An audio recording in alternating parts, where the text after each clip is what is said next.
কি একজন ভারতীয়ের কথা বলবো, উদয় রুদ্ররাজু, যে রিসেন্টলি ওপেন এয়ার কম্পিউট সিটিওর পজিশন পেয়েছে, অর্থাৎ ওপেন এয়ার সবচেয়ে one of the most critical position.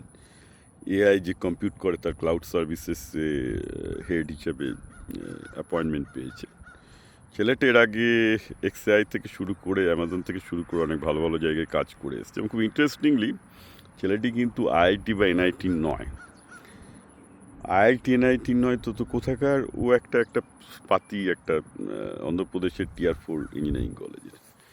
কিন্তু দেখুন, ছেলেটা যে কোনো আইআইটিয়ান বা এনআইটিয়ানদের আই উড সে 99%, 9.5 আইআইটিয়ানদের থেকে অনেক বেটার করছে। কেন করছে? কারণ এটাই তার ধ্যান ছিল, যে সারাদিন এটাই করে। এবং আমি আরও সম্বন্ধে খবর পাচ্ছিলাম, ছেলেটা এটা নিয়েই থাকে, আর কিছু করে না life. So dedicated, so grit and so delivery oriented. So একটা ছেলের ট্যালেন্ট কি আছে কি নেই সেটা কিন্তু আইআইটি এনআইটি দিয়ে প্রমাণ হয় না। আমি এটা বারবার করে বলছি, আমি নিজে আইআইটি অন হওয়া সত্ত্বেও বলছি।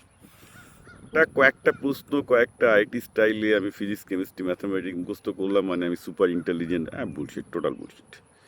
এই যে ছেলেটা কন্টিনিউয়াস গ্রিট রেখে একটা সার্টেন এরিয়াতে নিজের এক্সিলেন্স বাড়িয়ে গিয়ে আজকে হয়তো ওর স্যালারি হয়তো $10 মিলিয়ন। ট্রাস্ট মি, এসব পজিশানে যাদের যায় তাদের স্যালারি 200 থেকে 300 কোটি টাকা মিনিমাম হবে বছরে। ঠিক আছে? তো এই যে একটা হাই পজিশানে উঠলো, কী করে উঠলো? কারণ একটাই, সুতরাং যারা মানে এনআইটি বা মানে যেই মেন্সে বাজে করেছে, যেই অ্যাডভান্সে বাজে করেছে, মানে তাদের কেরিয়ার শেষ ভাববেন না। মেন ব্যাপার হচ্ছে পারসুয়েশন। এটা একটা সিনেমা আমি সবাইকে দেখতে বলি, সেটা হচ্ছে দ্য ফাউন্ডার। ম্যাকডোনাল্ডের ফাউন্ডারকে নিয়ে, সে একদম ব্রোক হয়ে গেছিলো, একজন সেলসম্যান, ভালো সেলসম্যান, ব্রোক হয়ে গেছিলো। এটা ম্যাকডোনাল্ড শুরু করার আগে। তার চারিদিকে ক্রেডিট কার্ড বিল। তার ধারণা ছিল সে খুব ভালো সেলসম্যান। ভোর 4টের সময় ঘুম ভেঙে গেছে আতঙ্কে, ডুবে যাচ্ছে চারিদিকে, বউ ডিভোর্স করে দিচ্ছে। সে নিজেকে বোঝাচ্ছে তখন রিজারেকশনের জন্য।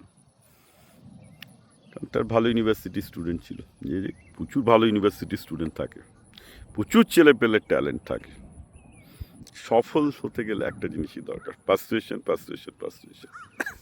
একটা গোল রেখে পার্সু করে যাও, ডিরেকশনে পার্সু করো, যে ডিরেকশনে তোমার সাফল্য আসবে। And then you continuously build up on it and never get complacent. কখনো কমপ্লেসেন্সের কোনো সুযোগই নেই। যে বেসিক্যালি রুদ্ররাজুর কেসটা দেখুন, এ কোনো ভালো ইনস্টিটিউটের না, কোনো ভালো স্কুলেরও নয়, কিন্তু ভেরি ডেডিকেটেড পার্সোনালিটি। আজকে যার জন্য সে সমস্ত ভালো জায়গায় কাজ করে এসে ওপেন এআইতে একটা ভালো রকম পজিশন পেয়ে গেল।